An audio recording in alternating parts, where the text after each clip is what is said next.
তো বন্ধুরা, আমডাল খাওয়া হয়ে গেল। এখন বড়ি আর মটরশুঁটি দিয়ে লাউ। কার কার ভালো লাগে আপনাদের অবশ্যই জানাবেন।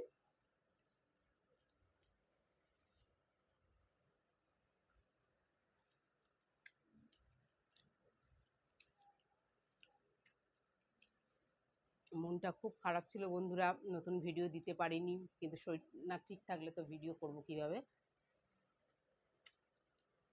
আপনাদের ভালোবাসায় আবার চলে এসেছি সুস্থ হয়ে নতুন ভিডিও নিয়ে।